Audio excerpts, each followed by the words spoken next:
If you've ever been with an alcoholic, what do you do afterwards? After 5, 6, 10 years of trying, you walk away. You stop giving a care. That's how all of us are. That's what we do. We don't have infinite capacity for forgiveness and compassion. That's only for hippies.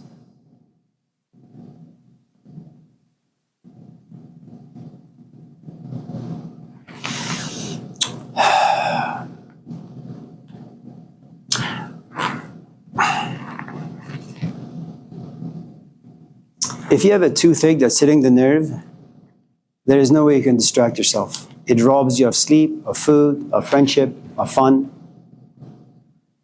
Then you will go to a dentist and then you say, I submit. Whatever you do is fine. They put you to sleep and they put some drills in your mouth. You wake up 5 hours later, you suffer some pain. A day or two later, you're fine. That's what it takes.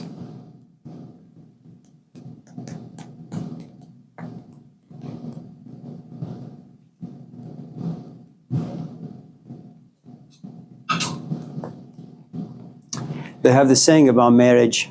It's not true, but it's a saying. It's like a toilet. That those who are in it want to come out, and those who are out want to go in.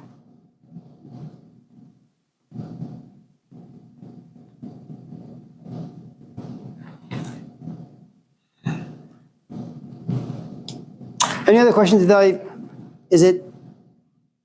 Are we, you sure? By the way, for those of you who have enjoyed some of the ideas we talked about in this class, if you email me, I'll send you my phone number. Then you can download this app on your telephone or cell phone, Telegram. Once you have downloaded this app, text me on Telegram, and I will send you about 1,000, 2,000 hours of just talks on psychology, philosophy. They're not from me, they're from other people. For free. For those of you who are interested in, I suppose, self-knowledge or information that are interesting. Anyone else with anything before we go home? Yeah. Ask about Krishnamurti's relationship with the Theosophical Society, how he walked away from such profound power.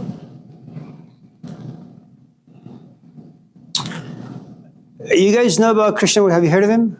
Krishnamurti? No. Would you like to know about Krishnamurti? Or would you like to continue with our conversation about, like, in the same context, grief and loss and tragedy and misery? Yeah? Jalua. Jalua, okay. I'm somewhat interested in Krishnamurti because I went to one of his schools last year, 2011. Okay.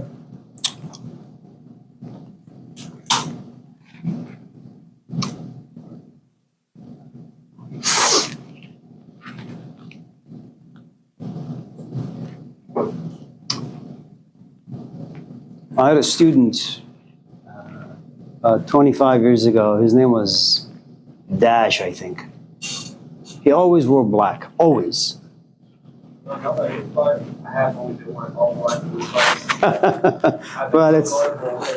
it's the appropriate color, really. His hand would go up every 5 seconds to ask some ridiculous question. He would annoy the hell out of other students, me as well. Kind of look like you. He's a good-looking man. He was. You are as well. Okay, so Krishnamurti. How does one start? Any other questions before we do Krishnamurti? Okay. For those of you who have some sadness or brokenness inside you, Krishnamurti is really, really good. I would recommend you buying his book on Amazon for $5-6, used copy. It's called Commentaries on Living, Series 1, or Book 1. It's a really, really good book. For those of you, again, who are interested in this stuff, send me an email. I'll send you a list of books. It'd be much better for you to actually go to Barnes and Nobles and steal books, not pay for them. It gives some flavor to life.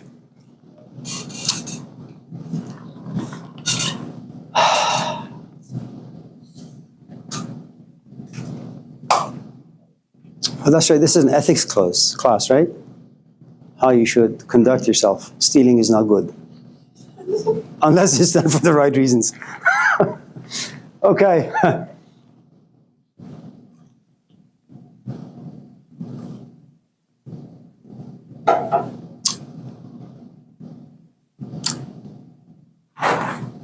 There is a Lebanese poet by the name of Khalil Gibran. I don't know if any of you in this class have heard of him. He has a number of good books. He was very creative. He was depressed most of his life. He drank excessively. He never got married or had a girlfriend for too long. And when he was asked why, he would say, I go into my room sometimes and stay there for about 2 weeks. What woman would ever tolerate that? But he was like a sun in any gathering. People would hover around him, just desire to be in his presence. It's kind of like In-N-Out. You know, when you go to In-N-Out, you come out smelling like burgers. When you hang out with someone who has a huge presence and they're very creative and very insightful, you walk away smelling like that a little bit for a short while. Gibran has this saying that sometimes when you go to the ocean and you walk on sand, when the waves come and they recede, they go back, your footprint disappears. It's as if you've never existed. And he argued that the majority of people are like that. They come into life and then they disappear as if they've never existed. But some people, he argued, they walk on the shore and their footprints go so deep, and it doesn't matter how many times the waters come and go, their footprints never disappear. Krishnamurti is kind of like that. But before we can talk about Krishnamurti, there is a woman, a Russian woman by the name of Helena P. Blavatsky. Her, and if I've mentioned this before to you, my apologies. I kind of forget what I say to my classes, so sometimes I just repeat myself.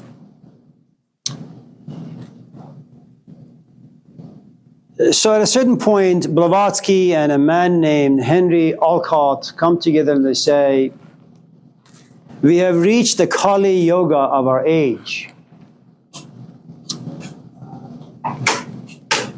Yoga means you have two forces. They're separate. They're not yet roommates, but they get together and they become very, very intimate. It's the joining of two powers. In a student-teacher relationship is the wisdom of the teacher and the innocence and the receptivity of the student that are joined together. And what lives inside the teacher goes inside the students. Not that the student will understand, it just goes inside them. So Blavatsky had argued, since Kali is about death and darkness, what you have is the world containing human beings, i.e. psyches, and darkness. Kali Yoga is about an age of complete darkness. No one knows anything anymore. We have lost our path. There is no center. And for those of you in this class who are paying somewhat attention to what's happening to society, did you know that in New Jersey right now, the gender issues, people who are transitioning, has hiked to about 4,000%? How could, all of a sudden, a group of people in a certain geographical location not know if they're a man or a woman? 4,000%. That's a huge hike. Orientation is not a problem, but something like crime goes up all of a sudden, you say, what the hell is happening? Okay? So all the things that you and I used to trust for many, many, many thousands of years, they no longer apply. Okay? That's called Iliya Yoga, age of darkness. Psychologically, there is nothing we can hang on to. So they go out and they say, since every 2,000 years, there is a Messiah, and a Messiah is a world teacher, a Messiah is like a Jesus Christ, who single-handedly is willing to carry the sins of humanity on his shoulders. Okay? So they go around and they choose two people. One is an English guy named Christmas Humphreys. The other is Krishnamurti. Humphreys is about 25. Jiddu Krishnamurti is about 11. There's a man named Leadbeater who's traveling in India, is walking by the ocean, turns to his left, looks at this kid, and he sees this illuminous aura around him, calls Annie Besant and says, I think we have found our world teacher. Anyways, they groom him. They create a center. They teach him how to sit, how to eat, how to breathe, how to sleep, how to walk.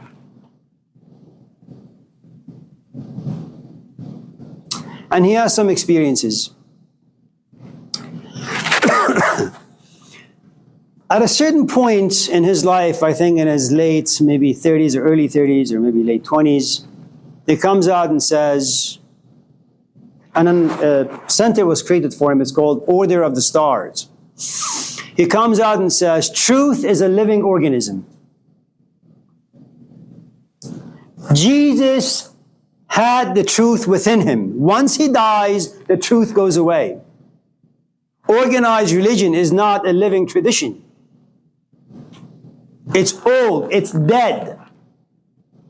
If you go close to it, you can smell the decomposition. It smells awful. And since no one can be the owner of truth, and since truth is a living organism that changes constantly, you have looked at me as the world teacher and you assume that I can give you wisdom, but wisdom can't be given to anyone. You got to do your own work, man.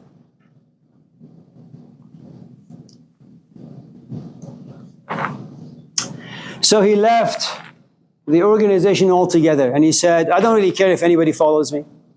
I'm just going to go. I have no money, I have no savings, I have no home, I have no wife, no kids. But I know who I am, and that's sufficient for me. At any rate, the question that Andrew is asking is the following. Here you have a human being who has nothing, who is nothing, like all of us. He lives in a certain culture, certain things happen. A human being who had nothing now has something. Now, some of you in this class have a good amount of anger inside you. The truth is that anger gives you a good amount of power.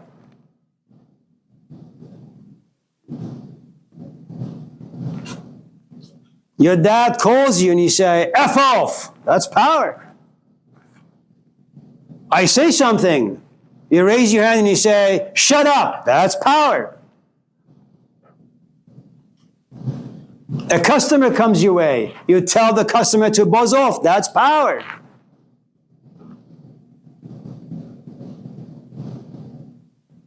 When you have regret, you're losing power. That's why depression comes about. Krishnamurti had about 50,000 people following him.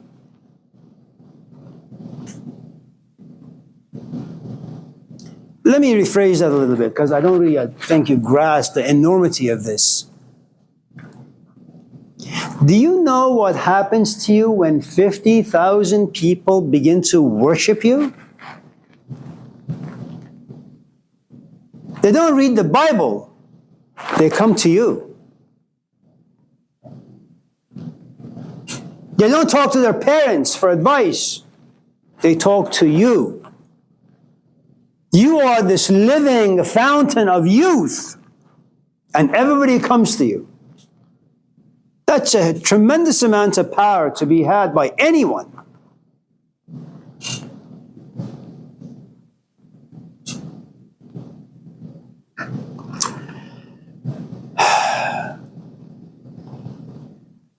And it's very, very difficult to overcome the intoxication, the lust, the greed, the domination. Since we were talking about Maslow, let me just say a couple of things. When he was, I think, in graduate school doing his PhD work,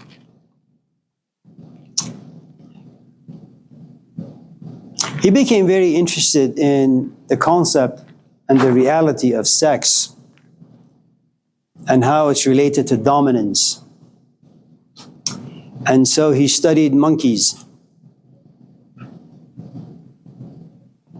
And he wanted to know what monkeys do, especially the alpha males.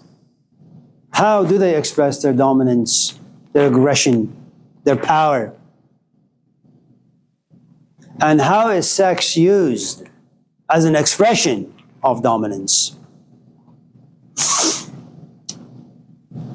And to this day, his work on sex and dominance, and not so much monkey relationship, but human relationship, it still remains to be very, very, very true. For those of you in this class, and forgive me for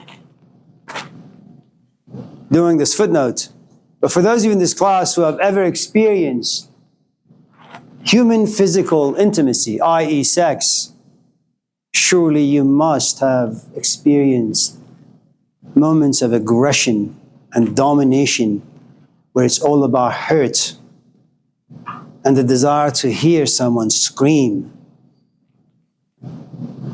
The exercise of power and domination. It's something that Jean-Paul Sartre, the existential philosopher, talked about some years later. Imagine you have sex with someone and you never hear a peep. And every 2 seconds, are you still alive down there? You okay? Should I do something different? Is it boring? Should I just go home? And God forbid if you're then done as a man, after a second. You say, oh, I'm sorry, I'm really, really sorry. I apologize. I don't know what happened. I think I just love you too much. But imagine if you're like a horse, and you keep going and going and going and going after 5 hours. You will never, ever apologize, but you will say, so, how was it? Tell me, really, how was it? Have you ever been like that? And the point I'm trying to make is that whenever anyone has a good amount of power, it's really difficult to let it go. Krishnamurti was one of those fellows like Malcolm X, who had a tremendous amount of power to guide people, but he said no, because he understood, and he was sincere, and he was earnest. Some of us are students of power. We want more of it. Some of us are just good students of life. We are greedy to understand, not so much to exercise the power of understanding, but simply to understand, and then share that understanding with other people the best way we can. I don't really know how you create such people, where you give them lots of power, and yet for some strange reason they just walk away from the whole thing. You need to understand the 7 deadly sins really, really well. The first is pride. The moment a child is born, what happens? The child says what?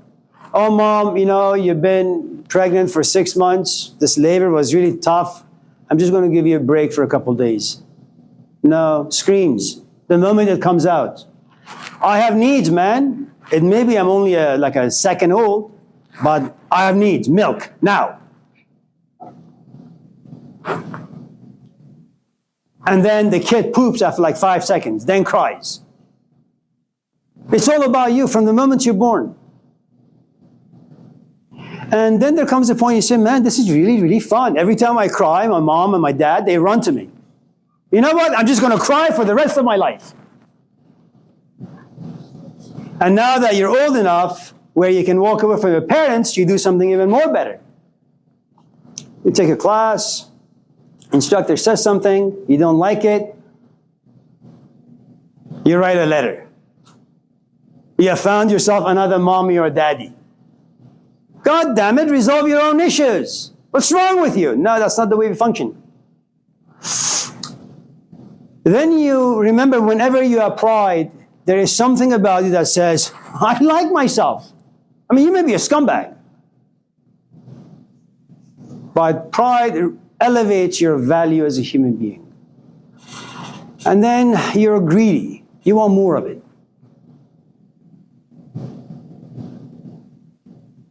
And just in case you can't satisfy your desire, you have anger. And you have anger because you have greed, and you have greed because you have lust. They're all connected.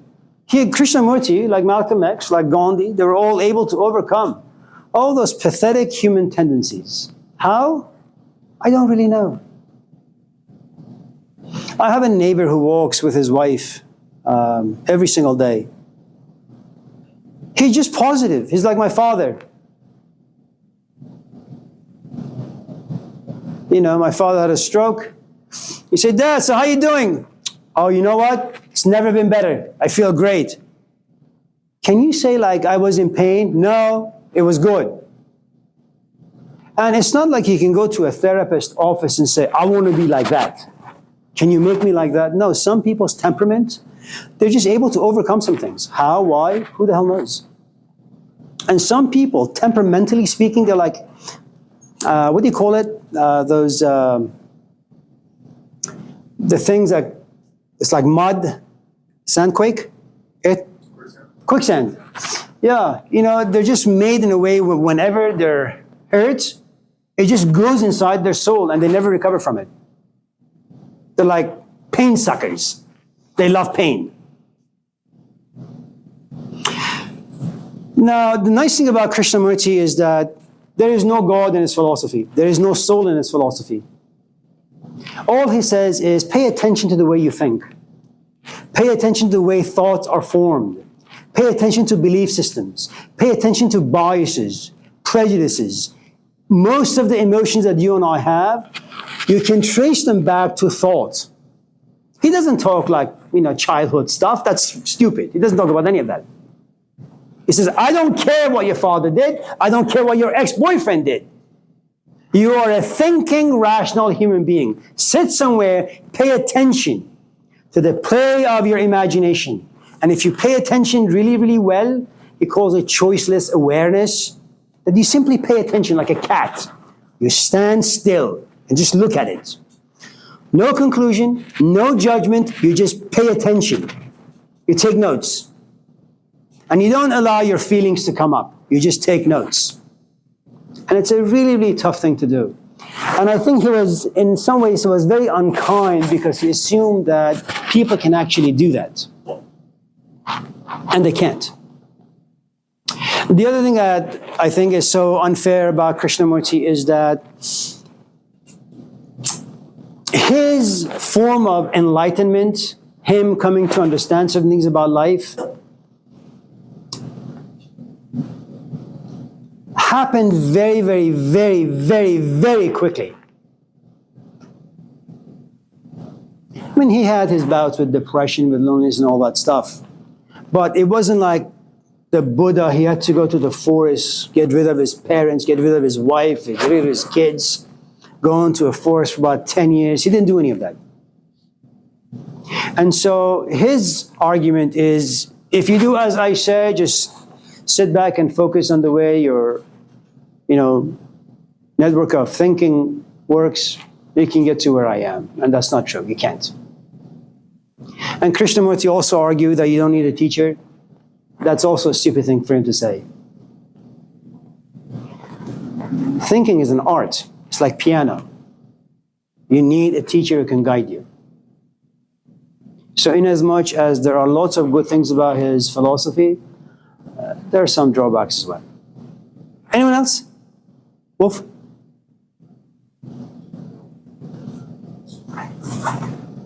Oh, we have 5 minutes. Josh, yes.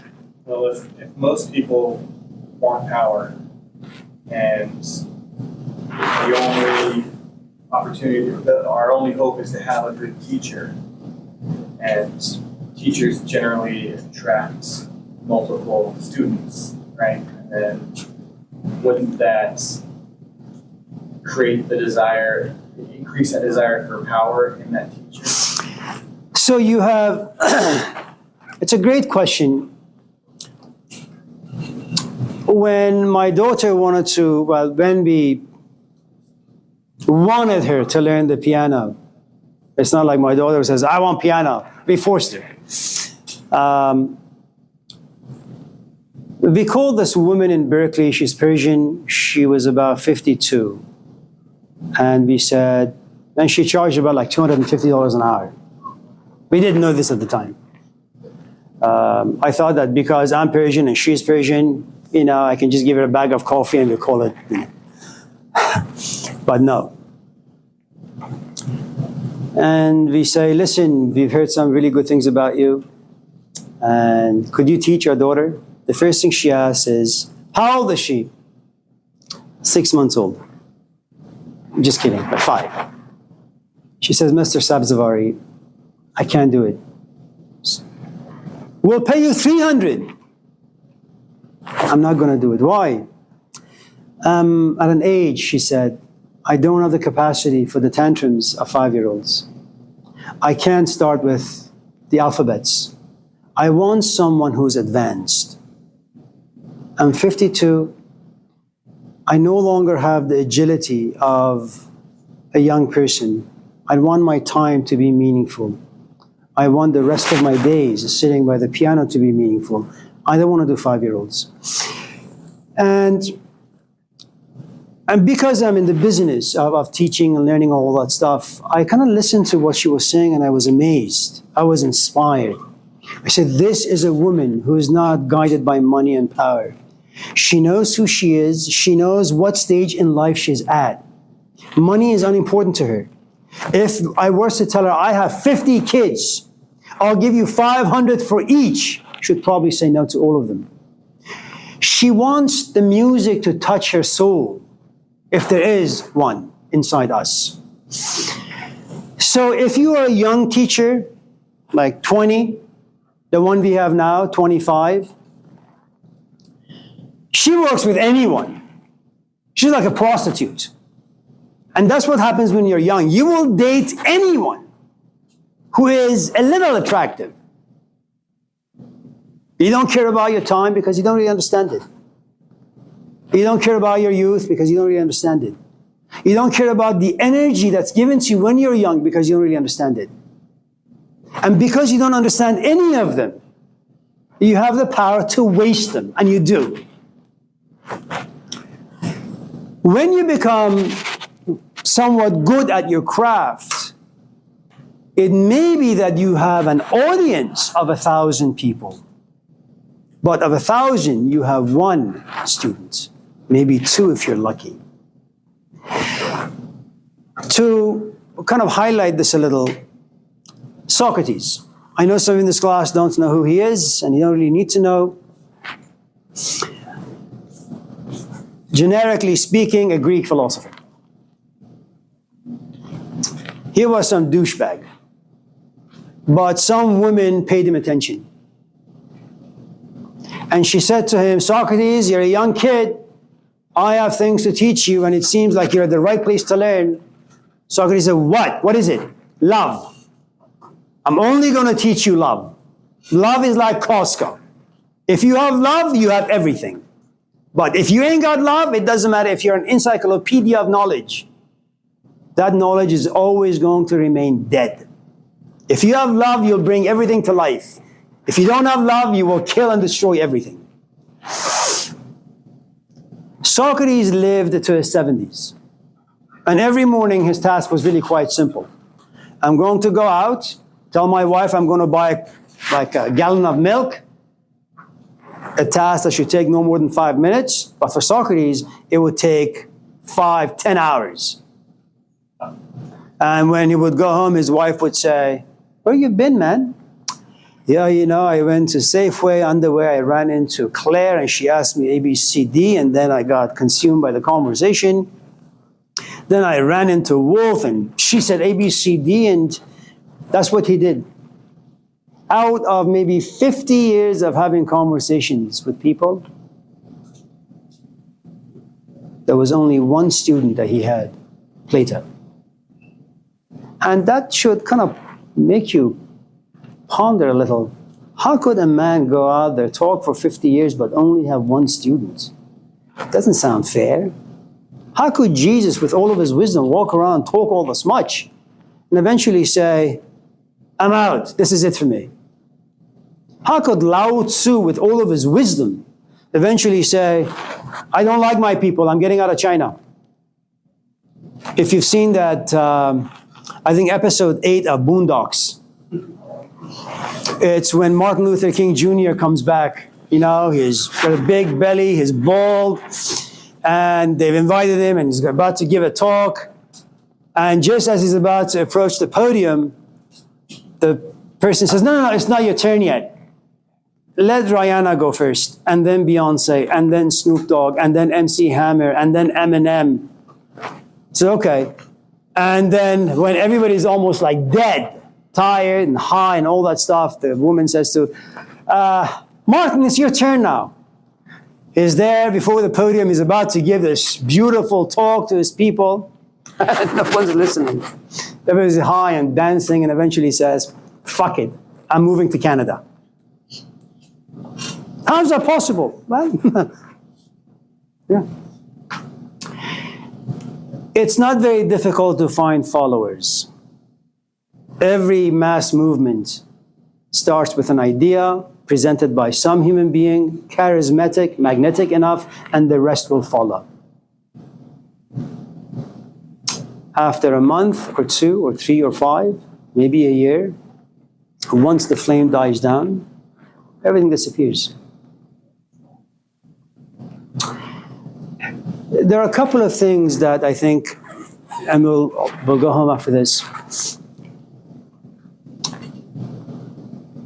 You make students. Students are made like the way you make food.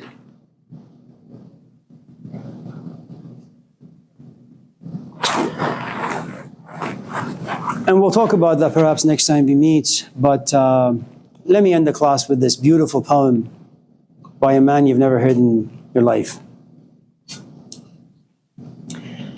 گلی که خم بدادم پیچ و تابش ز آب دیدگونم دادم آبش به درگاه الهی کی روابی گل از ما دیگری گیره گلابش. Whether you're a parent, whether you're a teacher, if you have passion, love, care for anything,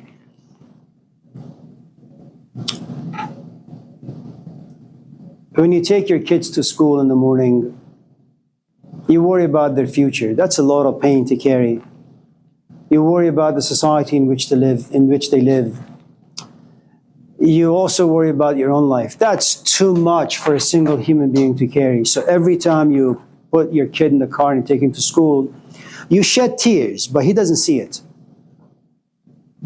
You raise your kid with the tears of your eyes and the blood of your heart. It's a poem by Baba Tahir. And in the end, what happens? They go to school, your kid comes home and says, yo, Dad, we don't talk like that. Where the hell did you learn that? And then he says, shit! Oh my God. And all of a sudden you realize what you created now society takes and craps all over it. And then at the end of the day, a teacher, a parent turns to the heavens and says, is it really fair that I gave birth to this kid and I groomed him from the tears of my soul, and in the end society takes him, kills him, And all I can do is just sit back and witness all of this tragedy. And you can apply that poem to every human being who's ever done anything passionately. Eventually, it just has a dollar sign on it. Every single one of you in this class who occupy a class, Peralta District, your head is valued at about $4,000 to $6,000.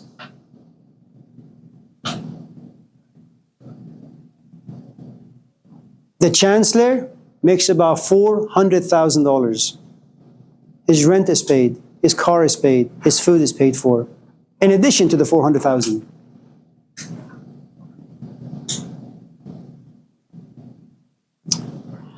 It's good to see all of you. Have a nice weekend. I also teach Tuesdays and Thursdays in this classroom at 9 o'clock. Should any of you desire to come by, you're always welcome. Take good care. Thank you. Next time I'll come with something. No, you're good. You're good. You're great. Thank you.